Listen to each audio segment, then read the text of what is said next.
Hey, what's going on, guys? It's Sam, or xJawz, and today I have a game battles match for you guys. So what you got right here is a 4 versus 4 team ladder game battles match, and yes, it is a private match. Just real quick, for those of you who don't know what Gamebattles.com is, it's a competitive gaming website where you can play against other competitive gamers and some also not so competitive gamers. But I made a promise that I will only upload games against good teams, good game battles teams.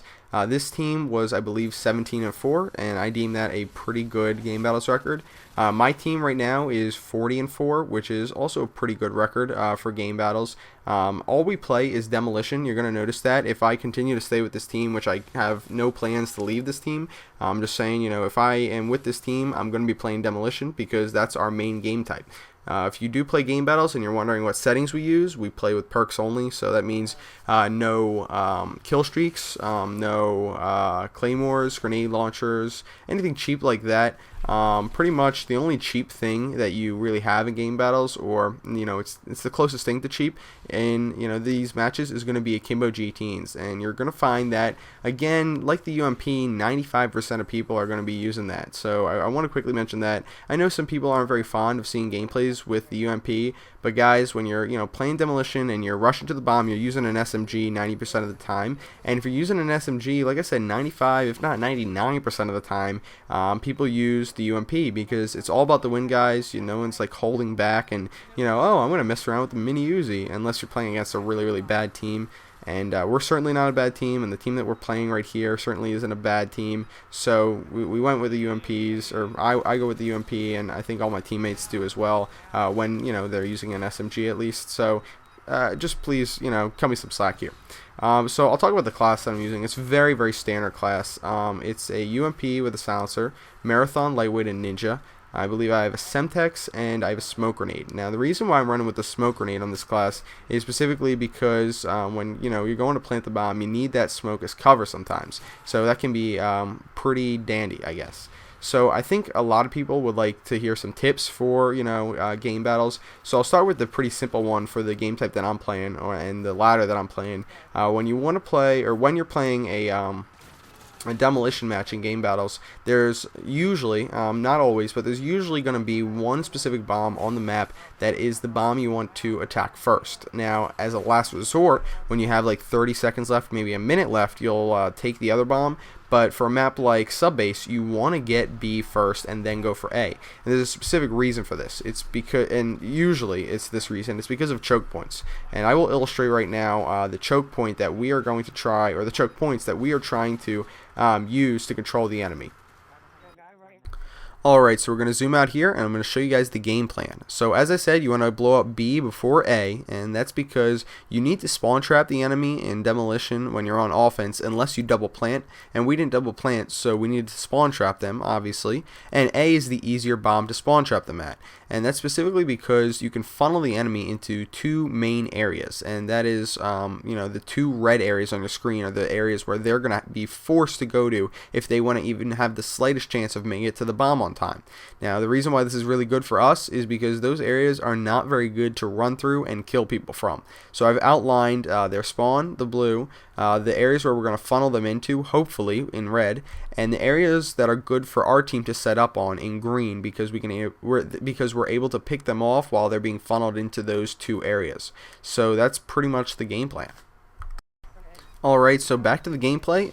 Just about 30 seconds ago, we planted the bomb here on A, and as you can see, I'm set up behind this tank area right here, which is a really good spot because it's just the right amount of distance from the wall that if somebody throws a Semtex back there, it actually won't kill me if I duck for cover behind the tank, which I know sounds pretty obvious, but like the distance just from the end of the tank to the wall, which is typically the spot where Semtexes will stick to, is just far enough that it won't kill me, and that's something I tested out in a private match, and just one of those things that kind of gives me the edge in that situation. Normally, I might not have taken that cover behind the tank in fear that I would have gotten Semtexed, but because I kind of did a little bit of research and experimented with it in a private match, I knew that that'd be a great spot, was able to hold it down and eventually push up towards their spawn. Again, when you're on offense and you're spawn trapping, as you saw in the overhead, we have two layers sort of defense. The first layer of defense, the primary layer of defense, is just there to get a kill, maybe 2 kills. Obviously, you know, if they don't die, that's great. But if they can just get a kill or 2 kills, that's going to delay the enemy enough that they're going to, by the time they have to deal with us, be too late to get to the bomb. Whether or not they kill me and whoever was staying back and playing a little bit more defensively and defending the bomb with me, by the time they, you know, had done that, they would have already, you know, lost the time. Because again, I don't know if I already mentioned it, but for game battles, the demolition timer on the bomb is only 30 seconds, not 45. So that makes, you know, it's a little bit more of a time crunch. You have to hurry up because you don't have to spawn trap them for too long. You don't have to kill, you know, too many of them to push them off the bomb for good and destroy the bomb. So that's one other thing you might want to pay attention to if you decide to play game battles, or if you play game battles. That makes the whole game probably play different if you don't have as much time to get back to the bomb. Anyway, now I'm on defense. As you can see, for the past 2 minutes or whatever, minute and a half, I've been on defense. And the first thing you probably notice is that I switched from a submachine gun to an assault rifle, which is, you know, a fairly obvious choice. But I thought I'd go over quickly for those of you who don't play game battles, or maybe are looking for some advice for game battles, the class that I'm using, as well as the recommended classes that, you know, I would give to you guys. So if you're playing team ladder if you're playing, you know, standard team ladder, meaning you're playing core, you're not playing hardcore, you're playing pretty much any respawn game. Pretty much any game. Sorry, this goes for search and destroy, team deathmatch, capture the flag, demolition, headquarters, whatever.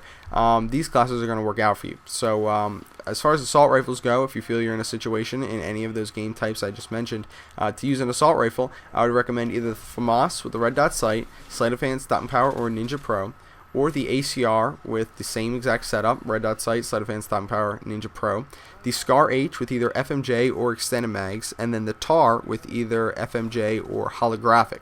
The TAR actually works pretty well with the holographic, sort of, you know, more along the lines of a real red dot sight, opposed to the when you know, choose the red dot sight on the TAR, where you get the Mars sight, and it's actually a really good gun with that sight, and I actually do see a lot of half decent or good game battles players use it. In addition to that, as far as submachine guns go, I personally don't recommend using an MP5K or a P90. I think I mentioned earlier in this game that some players do use those. I would recommend a UMP with either a silencer or FMJ, either blast shield or Semtex, and either a smoke grenade or stun grenades. It really all depends on what role you're playing. For example, if you're a capture the flag runner, you know, you're playing some capture the flag, you want to use this UMP class with the UMP with FMJ, because the silencer doesn't really matter that much. You're trying to get in and out of there real fast. It's not like a bomb plant where you need to kill somebody, be sort of stealthy, and then plant the bomb. So I'd go with, you know, FMJ. And because you're going to be running with the flag and you're going to have an icon over your head until you go and capture the flag or until you die, then I would go with blast shield, because you're a pretty vulnerable target for Semtexes. People want to aim Semtexes to where you are on the map, or where they guesstimate you will be in like 1 second, because the icon over your head is a little bit delayed. And I would go with smoke grenades, because it's really easy to throw a smoke grenade onto a flag and capture the flag, and then go capture it, go like grab it, because it only takes 1 second. And it's also good to have those on your trip back to the flag or your trip there. It's, you know, smoke grenades are going to be really good in, you know, capture the flag, demolition, even sometimes in search and destroy, but not so much. Probably never in team deathmatch. You sort of have to just use some common sense and think about the situations that you're in, situations you're going to be put in, and choose your attachments, perks, equipment accordingly, and it'll probably work out for you for the best. So as you can see in this, back to, you know, this gameplay specifically, as you can see, they destroyed A, which is definitely a fault on our part. It sucks that they got A, but now we can focus all our efforts on B, which is actually the one that we want them to, you know, have to go capture. Because as I said before, you want to capture B first on this map. That way you can choke them at A. You can use those choke points that I showed you guys before to keep them at bay, to keep them in their spawn. Now, because they don't have the ability to do this, we have spawns that are fairly close to B that allow us to run out really quickly and get to the B bomb, and correctly placed Semtex can also go over the wall to B if you spawn behind the wall behind B, if you guys know the area that I'm talking about. And also, once I'm at this position right here, I can just wait here until somebody, for example, my teammate in the control room right above me, if he says, hey, they're planning B, I can just wait out there until he says that, run out, and then quick, G18 the guy. And by the time that I've done that and killed the guy planning, even if there's a guy right behind him who kills me and goes for the plant, I'm going to have teammates who are spawning behind me and coming up to help me out. So it's sort of like a never-ending flow of teammates. The only time when you really get into trouble is when they take out 3 or 4 of your guys, and then you only have either 1 or no guys to defend that area.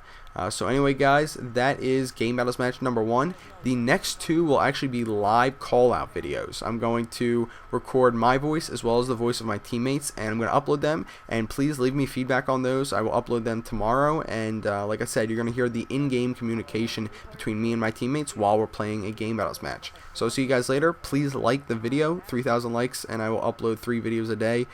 See you guys later. Bye.